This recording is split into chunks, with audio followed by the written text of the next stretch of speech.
The movie begins by introducing a man named Kevin. Kevin is a school bus driver living a very simple life. His salary is so low that he struggles just to make ends meet. His family consists of his mother and a son. His son is quite stubborn and short-tempered, often throwing tantrums to avoid going to school. Despite Kevin's constant efforts to reason with him, the boy refuses to listen. Amidst these household struggles, Kevin's pet dog also falls seriously ill. Kevin feels that when trouble comes, it pours from all sides, but he refuses to lose heart and takes the dog to the hospital for treatment.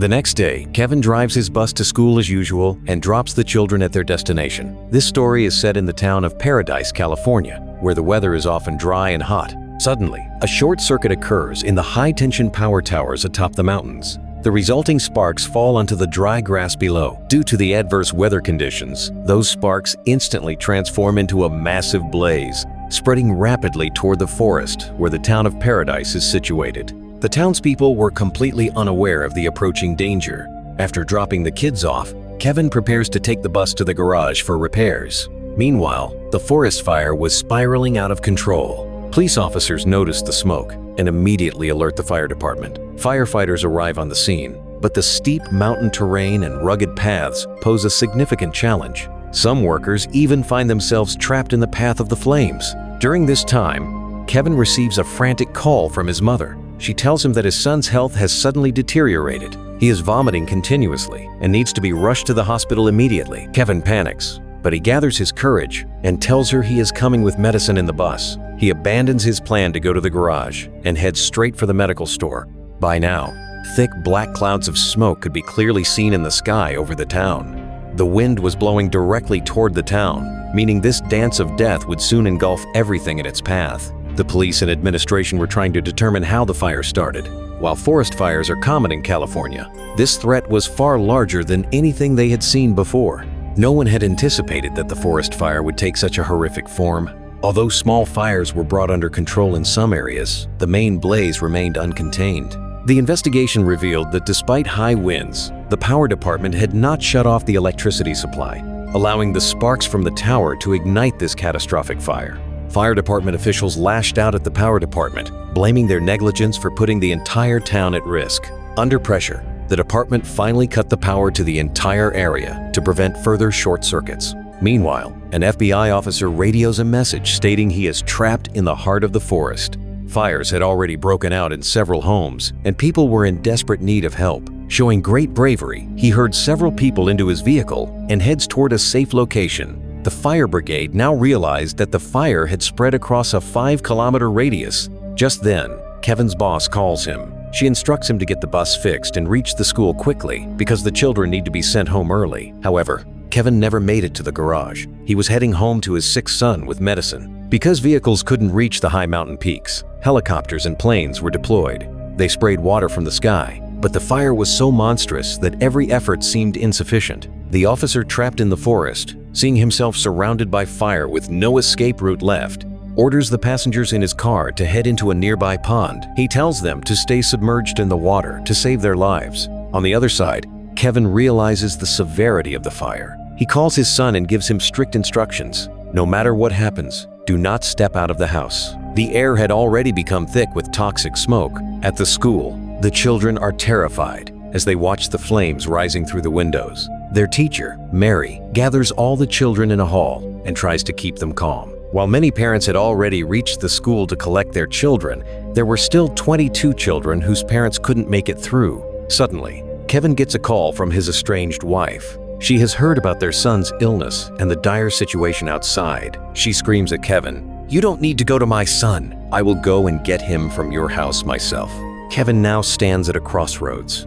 Should he save his own son or save the 22 children trapped at the school? Inside the school, a message crackles over the wireless. Any driver with an empty bus, reach the school immediately. There are 22 children still trapped, and their parents cannot reach them. There is no response from any other driver. Kevin is the only one near the school. Gathering his courage, he responds, "I'm coming. I will reach the school shortly and get the children to safety." Kevin pushes his bus to full speed toward the school. Upon arrival, he boards all the frightened children. Mary instructs him that the children must be taken to a safe evacuation zone called Chico. Kevin says, "I can't do this alone. I need help." Mary immediately agrees, and joins the children on the bus. As they leave the school, they are met with a massive traffic jam. In the frantic rush to flee the city, everyone had swarmed the highway, and the vehicles were not budging. Night falls, and Kevin realizes that staying still means certain death. He puts Mary in the driver's seat and says, "Move the bus forward slowly. I'm going on foot to clear the way."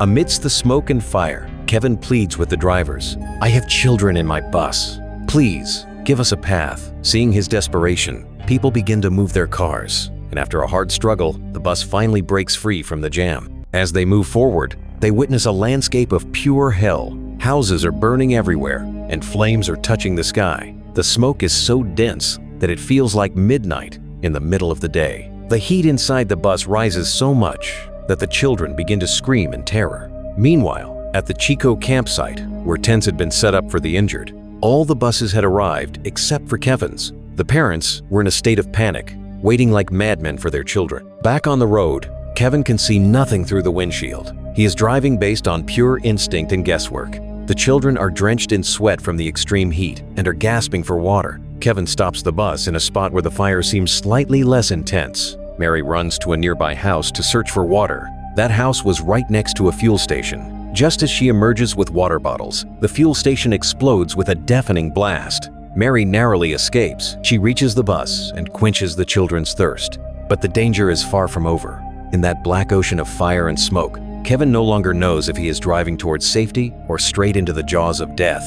At the evacuation camp, the parents were losing their patience. Kevin's boss tried to calm everyone down, saying, "Please, keep your spirits up. Your children are with a brave driver like Kevin and a dedicated teacher like Mary. They will bring them back safely, just let the authorities do their job."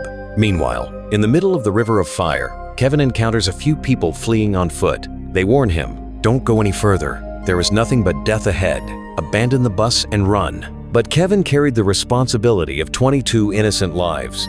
He couldn't even dream of leaving them behind. He steps out to scout the path, but a wall of fire stands in every direction. It was a between a rock and a hard place situation. Kevin decides it is better to keep the bus stationary until the wind speed drops. Toxic smoke began to seep inside the bus, and the children were weeping in terror. Kevin comes up with a plan. He tears his t-shirt into small pieces, soaks them in water, and hands them to the children. He tells Mary, "Tie these over the children's noses and mouths so the poisonous gas doesn't reach their lungs." Seeing the state of the city, even the police and administration began to lose hope. Helicopters and fire engines were proving ineffective. Their sole objective now shifted from putting out the fire to simply saving lives.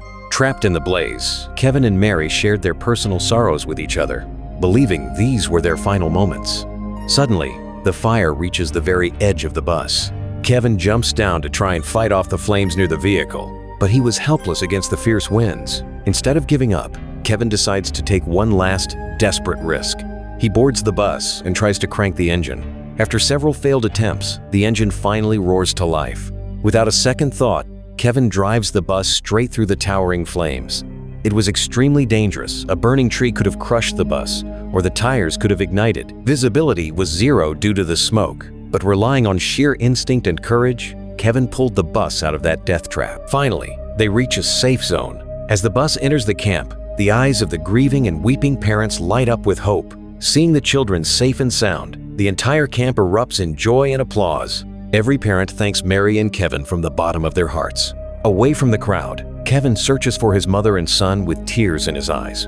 He finds his mother and learns that his son is safe with his wife. A few days later, when the fire is completely extinguished, the town of Paradise has been reduced to a pile of ash. Kevin looks for family photos in the rubble of his burnt home, overcome with emotion at the destruction of his city. Just then, a car pulls up. His wife and son step out. His son runs and throws his arms around his father. This massive tragedy had made Kevin's wife realize his true worth. Forgetting their past bitterness, they decide to live together once again. This horrific disaster had taught them the true value of family and togetherness. The film ends with this emotional and hopeful lesson.